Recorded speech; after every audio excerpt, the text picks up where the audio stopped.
Hello friends, welcome to పనికా vlogs. ఈరోజు నేను చందనగర్ వెళ్తాను. అక్కడ వాసవి క్లబ్ వాళ్ళు ఇంట్లోనే ఉమెన్స్ డే సెలబ్రేషన్ చేస్తున్నారు అనమాట. నాకు మేడం ద్వారా ఇన్విటేషన్ వచ్చింది. చూద్దాం. నాకు ఇచ్చిన మ్యాప్ ప్రకారం నేను చాలా కష్టపడి వెళ్ళాను. ఈ మేడం ఎవరంటే సుకన్య మేడం, అనురాధ మేడం అనమాట.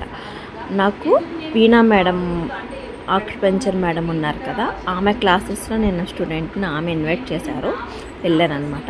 ఇక్కడ సుకన్య మేడం ఫ్రీ గురుకుల్ యాప్కి ప్రిన్సిపల్, ఆమె స్పీచ్ ఇచ్చారనమాట. చాలా బాగా మాట్లాడారు.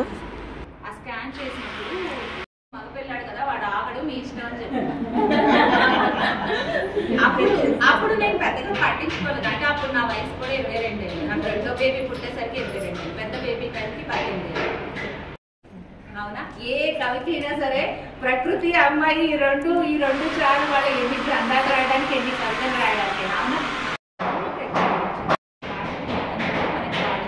చాలా మంది అంటారు నేను తను ఈక్వలే కదా.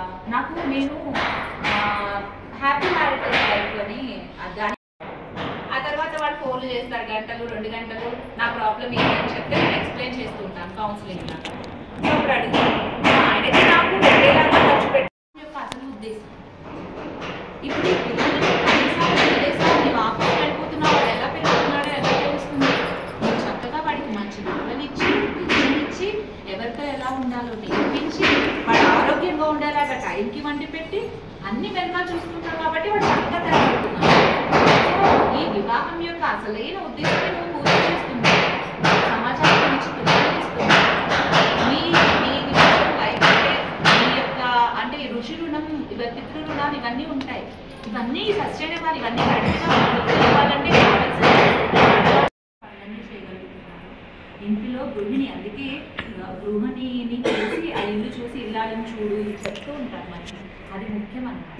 సో గృహిణి వల్లే ఇది జరుగుతుంది. అప్పుడు పాకెట్ మనీ మొదలెట్టారంట, మీరు కూడా తీసుకోండి, మీ వల్లే మాకు ఇంత జరుగుతుంది అని చెప్పి అప్పుడే ఉందండి. ఇప్పుడు మనం ఏం చేస్తామంటే విదేశీ సంస్కృతి, వాళ్ళు ఎంత గొప్పగా చూసుకున్నారో మనం ఇలా ఉన్నాము కాదండి. అసలు ఒకప్పుడు స్త్రీని చాలా గొప్పగా చూసుకున్నారు, వేదాలు కూడా చదివేవారు. అసలు వాళ్ళు ఇందులో కూడా ఏంటి మీరు నేను స్పర్ధలు ఉంటాయి కదా, అలాంటి వాటిల్లో కూడా పాల్గొనేమో చాలా గొప్ప వాళ్ళు ఉన్నారండి. ఈవెన్ రామాయణంలో కూడా అగస్త్య మహాముని గురించి చెప్పడం కంటే లోపముద్ర గురించి ఎక్కువ చెప్పారు. అలాంటి వాళ్ళు పుట్టిన దేశంలో మనం భారతీయ స్త్రీని ఎంతో గౌరవంగా పూజిస్తున్నారు. కాకపోతే జరుగుతున్నాయి అన్ని చోట్ల, కొన్ని జరుగుతున్నాయి. కానీ మనం సెల్ఫ్ కాన్ఫిడెన్స్తో ఉంటాం. ఏదైనా అలాంటిది వస్తే వెంటనే ఆలోచించగలగాలి, ఏం చెయ్యాలి. ధైర్యంగా ఉండి మనం ఎదురు తిరిగితే వాళ్ళు ఎవరు మనం ఏం చేయలేదు. సో ఫస్ట్ చెప్తున్నాగా, ఎప్పుడు చిరునవ్వుతూ ఉండండి, ఎప్పుడు ధైర్యంగా ఉండండి. అప్పుడు మీకు మీరే హెల్ప్ చేసుకుంటారు. ఎవరో మన కోసం రాను చెయ్యరు. ఎవరు నీ ఫ్రెండ్ అంటే నేనే అని చెప్తారు. ఓకే, సో మన ఫ్రెండ్ మనమే అండి. మన నీడ కూడా మనకు ఒక్కొక్కసారి హెల్ప్ చేయగలరు. సో మన ధైర్యం మనకి హెల్ప్ చేస్తుంది. యక్ష ప్రశ్నల్లో ధర్మరాజును కూడా మా అమ్మాయి ఈ విధంగా చేస్తారు అత్తయ్య గారు, మనం చెప్పక్కర్లేదు వాళ్ళకి, మీరందరూ అలాగే చెప్తారు. మా ఇంట్లో ఇలాగ చింతపండు రసం వేయండి, ఇందులో నిమ్మకాయ కలుపుతారండి కదండి. అమ్మ చేసే కదా, అమ్మ చెప్తుంది నువ్వు వచ్చి కూర్చో చెయ్యి అని. మనం గమనించి నేర్చుకుంటాం. అలాగే మిమ్మల్ని గమనించే పిల్లలు నేర్చుకుంటాం. కేక్ కూడా చాలా సింపుల్గా, చాలా తక్కువ మెంబర్స్తో భలే అరేంజ్ చేశారు. అనురాధ మేడం మొత్తం ఇలా కట్ చేసి సెలబ్రేషన్స్ అయితే స్టార్ట్ చేశారనమాట. మేము ఎక్కువసేపు లేము. వీణా మేడం స్పీచ్ మీకు వేరే వ్లాగ్లో అయితే చూపిస్తానండి. ఇక్కడైతే ఉమెన్స్ డే సెలబ్రేషన్సే చూపిస్తున్నాను.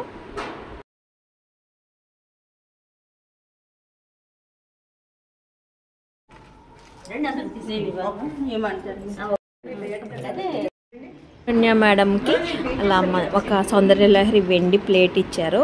మొత్తం ఉన్నది 7 శ్లోకాలు. నెక్స్ట్ అలా సాల్వాతో ఒక చిన్న వాటర్ బాటిల్ ఇచ్చారు, చాలా క్యూట్గా ఉండే. మేడంని కూడా, వీణా మేడం కూడా వాళ్ళు అలాగే సత్కరించారనమాట.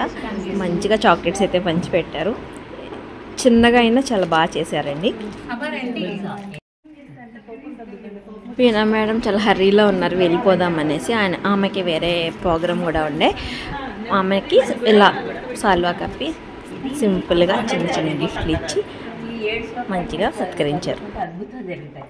నేను సొంత 7 శ్లోకాలతో నేను చేయించానండి. పట్టుకోండి. ఇట్లా చూడండి మేడం. అందరూ రండి.